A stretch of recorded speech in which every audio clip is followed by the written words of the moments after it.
The sky was the color of a bad bruise when Diesel hit the highway, his Harley screaming against the wind. Rain slashed across his face like needles, but he didn't slow down. He liked it this way. No one beside him, no one behind him, just the road, the engine, and the thunder in his chest. Cars parted around him as if he were a shark in dark water. People always stared at the leather cut on his back, at the blazing Hell's Angel patch, at the skulls inked into his skin. They saw the scar running from his eyebrow to his jaw and decided everything about him in 1 second. Criminal, violent, bad news. Good, let them think that, he always told himself. It kept them at a distance. He shifted gears, the bike rumbling under him like a living beast. Neon signs and headlights blurred in the wet night. He was halfway between nowhere and the city when something small and out of place caught his eye on the shoulder of the road. At first, he almost passed it, a tiny shape, soaked, barely visible through the rain. Instinct made him glance again in his side mirror. A kid. Diesel muttered a curse and eased off the throttle. The world taught him many things, and one of them was that kids alone on highways meant trouble. He slowed, eyes narrowing, and did a double take. The little figure wasn't just waving. Her motions were sharp, deliberate. One arm was straight out, palm facing down. The other arm was raised diagonally, hand open, cutting through the air again and again. He knew that signal. Years ago, in a survival booklet some old biker had shoved at him, there'd been a section on distress signals, ways to silently call for help if you were trapped, watched, or in danger. Most people flipped past that page. Diesel didn't. The image burned in his mind. And now, in the rain, a small, shaking girl was repeating it like her life depended on it. Truck after truck drove by. Cars slowed, gawked, and then sped up, tires hissing on wet asphalt. Not one of them pulled over. The girl's motions grew more frantic, but her signal stayed precise, like someone had drilled it into her. Diesel's jaw clenched. Come on, you cowards, he growled under his breath, watching another SUV fly past. He didn't like getting involved. He wasn't the stop and help type. People already blamed him for things he didn't do, sometimes before anything even happened. But there was something about the way the kid's shoulders shook, the way her arm didn't drop even though she was clearly exhausted, that punched straight through his carefully built wall. He downshifted hard, the bike growling as he pulled onto the shoulder. Gravel crunched under his tires as he braked to a stop a few yards away from her. He killed the engine, and just like that, the roar of the world died. The girl froze. In the sudden quiet, Diesel could hear the rain hitting his helmet, the rapid hitch of her breathing. She was maybe 7 or 8, drowned in an oversized hoodie, pink backpack hanging off one shoulder, socks soaked through her worn sneakers. Brown hair clung to her face in wet strands, and her lips were almost blue from the cold. Diesel swung his leg off the bike, boots splashing in a shallow puddle. He lifted his hands slightly, showing his palms, keeping his voice low and steady. You in trouble, kid, he called out over the rain. Her eyes darted from his tattoos to his leather vest, to the patch on his back. He saw fear flicker there, but not the kind of fear reserved for monsters. It was the kind of fear that came from something worse. She took a shaky step forward. Please, her voice was small, nearly swallowed by the storm. My mom, they took my mom. The words hit him harder than the rain ever could. His muscles tensed, instincts firing. The highway, the storm, the stairs, everything fell away. Right now, there was just a little girl, a rescue signal, and a choice. Diesel's throat tightened. He'd heard a lot of things in his life, threats, screams, lies, but those 5 words from a shivering little girl cut deeper than any knife. He forced himself to stay calm. Panic never helped anyone. Slow down, he said gently, taking a cautious step closer. What's your name? She swallowed, wiping rain from her face with the back of her hand.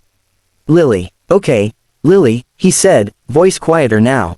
I'm Diesel. He crouched a little so he wasn't towering over her. Tell me what happened. She glanced at the highway, where cars kept flying past as if she were invisible. Her chin trembled. We were driving home. Mom took the shortcut 'cause it was getting dark. A black van started following us. Diesel felt his jaw clench. Black vans showing up in stories never meant anything good. They bumped our car, Lily continued, her breath catching. Mom pulled over. She told me, get out, Lily. If anything happens, remember the rescue signal I taught you. Then the men got out of the van and started yelling at her. What were they yelling? Diesel asked, scanning the tree line automatically, eyes sharp for any movement. I don't know, something about money and, you shouldn't have run, Lily whispered. Mom told me to run and hide. I crawled under the bushes. I saw them grab her and push her into the van. Tears mixed with the rain on her cheeks. She saw me. She made the signal with her hand, and then they drove away. Diesel swore under his breath, fists tightening. Somebody out there had taken a woman, a mother, like she was nothing. How'd you end up here? I followed the road, Lily said, shivering. Mom always said if I'm lost, go where there are cars. I walked and walked. When I saw the big road, I started doing the rescue signal. She said someone would stop. She looked around at the endless stream of vehicles, expression collapsing. But no one did, until you. His throat burned with a mix of anger and something he didn't want to name. He knew why no one stopped. They saw a biker in a leather cut near a kid and probably assumed he was the problem. He glanced at his reflection in the Harley's chrome again, hard eyes, scarred face, Hell's Angel patch. People only ever saw the label. Never the man. Not today, he decided. All right, Lily, he said, voice firming. You did good. You did exactly what your mom told you. Now it's my turn. He pulled his phone from his pocket, fingers moving fast despite the rain. First, he snapped a quick picture of Lily standing beside his bike, then another of the surrounding area. He dropped a pin of their location and opened a group chat labeled Road Ghosts, a side chat he shared with a handful of bikers who didn't mind stepping in when things got ugly. Kid in danger. Possible abduction. Black van. Back roads off Highway 17. Need eyes and backup. Now. He hit send. Bikers might fight among themselves, but when it came to protecting someone who couldn't fight back, the lines blurred real quick. Lily, can you show me which way the van went? She nodded, pointing toward a narrow dirt road half hidden by trees, easy to miss unless you were looking for trouble.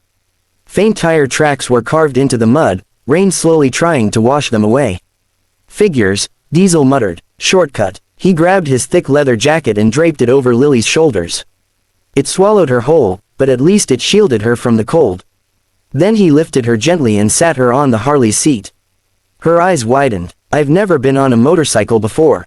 First rule, he said, guiding her hands to grip the sides of his vest. You hold on tight. Don't let go unless I tell you. Got it, she nodded quickly, small fingers clutching the worn leather as if it were a lifeline. Second rule, he went on, swinging his leg over the bike. If you get scared, that's okay. Just tell me, but no matter what happens, you trust me to get you back to your mom. Lily hesitated, then leaned her head lightly against his back. I trust you, she whispered, so soft he almost didn't hear it. He swallowed hard, then turned the key. The Harley roared to life, vibrating beneath them like a caged monster. Lily flinched, then tightened her grip. Diesel angled the bike toward the dirt road and gunned the engine, mud spraying as the tires bit into the ground. The trees closed in on either side, branches whipping past, shadows stretching long in the fading light. The faint tire marks guided him like a trail of breadcrumbs. His mind ran through possibilities, ransom, revenge, debts unpaid. None of it mattered. What mattered was that a woman fought alone in some dark place while her daughter stood in the rain begging strangers for help. Not on my watch, he thought. Not today. As they rounded a bend, Diesel saw it up ahead, a black van, parked crooked behind an old, abandoned warehouse, half swallowed by vines and rust. One of the back doors hung open. The sound of angry voices floated faintly through the storm. Lily's fingers dug into his vest. That's them, she breathed. Yeah, Diesel said quietly, killing the engine. I figured. He scanned the area, every instinct honed by years of bad decisions and worse nights. This was no place for a kid. Okay, Lily, he said, turning slightly so she could hear. I need you to be brave for a little longer. Her eyes were wide but steady now. What do I do? You stay right here on this bike, Diesel said. No matter what you hear, no matter what you see, you do not move until I come back. Understand? She bit her lip, then nodded. You're going to save her, right? He looked at the van, at the warehouse, at the shadows moving inside. That's the plan, he said.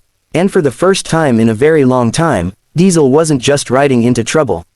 He was riding into it on purpose. Diesel's boots sank slightly into the wet ground as he stepped away from the bike. Behind him, he could feel Lily's eyes burning into his back, clinging to him like he was the last solid thing in a world that had just cracked open. He rolled his shoulders once, loosening the knots there. This wasn't a bar fight. This was something else. He moved along the side of the warehouse, keeping to the shadows. The building loomed like a rusted skeleton, broken windows, peeling metal, and weeds crawling up its sides. Up close, he could hear the voices more clearly. Told you she had it. A man snapped from inside. You think I enjoy chasing her all over town? A second voice, lower and meaner, growled back, she ran with our money.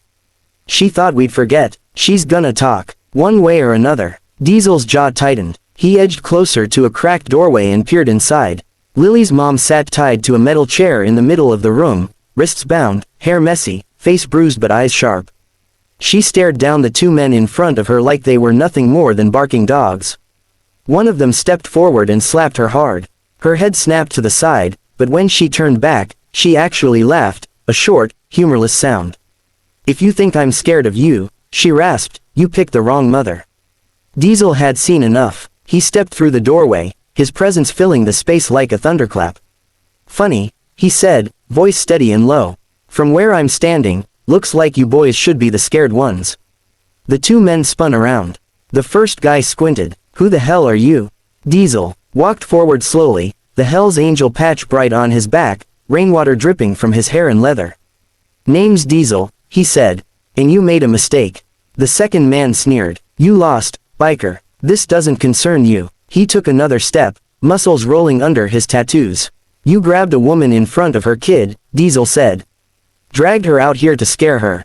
That concerns me. The first guy lunged, fist swinging, all rage and no technique. Diesel sidestepped, grabbed the man's wrist, and twisted hard. Bone popped. The thug screamed as Diesel used his momentum to slam him into a stack of wooden crates. They collapsed with a deafening crash, dust and splinters raining down. The second man yanked a knife from his belt and rushed forward. Diesel's eyes narrowed. In the old days, he might have pulled a weapon of his own, but he was tired of that story. Today, he fought different. The knife flashed toward his ribs. Diesel blocked with his forearm, pain flaring, then drove his knee into the man's gut. As the thug doubled over, Diesel hooked his leg and wrenched him to the ground. The knife skittered away, clattering across concrete. The thug scrambled, reaching for it, but Diesel stomped down near his hand, sending the blade spinning farther. He dropped his weight, pinning the man with one knee on his chest, forearm pressed to his throat, just enough pressure to make breathing difficult, not impossible. Listen real close, Diesel said, his voice like gravel. You're gonna stay right here, nice and quiet, until the cops get here. Because they are coming. As if on cue, faint sirens wailed in the distance, growing closer, slicing through the rain. The thug under him started to buck, but Diesel pushed just enough to keep him in place. Don't. You move again, I might remember the old me. Across the room, Lily's mom stared at him, breathing hard. Lily, she gasped. Where's my daughter? Diesel eased off the thug, grabbed a box cutter from a nearby shelf, and sliced through the ropes binding her wrists. She's outside, he said. Safe. She sent the rescue signal. Smart kid. The woman swayed as she stood, rubbing her raw wrists. She did. For the first time, her face cracked, not from fear, but from relief. Tears welled up, mixing with the dirt and blood on her cheeks. That's my girl. They hurried outside together. Lily was perched exactly where Diesel had left her, tiny fingers white-knuckled on the Harley's grip, eyes locked on the warehouse door. The second she saw her mother, she launched herself off the bike. Mom, Lily. They collided halfway, arms wrapping so tightly around each other it was like they were trying to merge into one person. Lily sobbed into her mother's chest. I did the signal, Mom. I did it just like you said. No one stopped, and I thought. Her mom cupped her face, pressing her forehead to Lily's. You did everything right. You hear me. You were perfect. You got help. Lily turned, eyes shining, and pointed at Diesel. He helped. Everyone was scared of him, but he stopped. He came. Diesel shifted awkwardly, suddenly very aware of the sirens getting louder. Police cars pulled up, lights flashing blue and red against the wet pavement. Doors flew open, officers rushing out, hands hovering near holstered guns as they took in the scene. A bruised woman, a sobbing child, two men in the warehouse, and a hulking biker in a Hell's Angel cut. Several officers' gazes locked on Diesel, their suspicion immediate. One kept his hand on his gun as he approached. Step away from them, sir. Lily broke from her mother and rushed in front of Diesel like a tiny shield. "No," she cried. "He's not bad. He's the hero. He saved my mom." The air shifted. The officers froze, glancing between Lily, her mother, and Diesel. Her mom straightened, one arm around her daughter, the other pointing back toward the warehouse. "Those are the men you want," she said firmly. "He stopped them. If it weren't for him, I don't know what would have happened." An older officer stepped forward, studying Diesel for a long moment. "We'll need your statement," he said carefully. Then, quieter, "And, thanks for what you did." Diesel shrugged, looking away. "Just happened to be on the road." Lily didn't let go of him.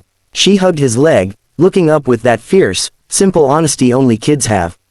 "Mom said heroes don't always look like heroes," she said. She was right. Something in his chest gave way, a tightness he didn't know he'd been carrying for years loosening, just a little. He placed a big hand gently on Lily's head. "You remember something for me, kid," he said. "You were the hero first. You asked for help when it was hardest. Don't forget that." The officers moved past him into the warehouse. Ambulance lights flickered in the distance. The storm was starting to ease, the rain softening to a drizzle. Diesel swung his leg over the Harley again. The road was calling him back, like it always did. "Will we see you again?" Lily asked, voice hopeful. He hesitated, then gave her a small, rough smile. "Road's a big place," he said. "But you never know." He started the engine. It roared to life, echoing down the wet highway. As he pulled away, he checked his mirror one last time. A little girl in his oversized jacket stood beside her mom, waving at the biker everyone else avoided. To the world, he was still a Hell's Angel, a man people crossed the street to avoid. But to one little girl who knew the rescue signal, and the man who answered it, he'd always be something else, the stranger no one expected to be a hero, but who showed up anyway.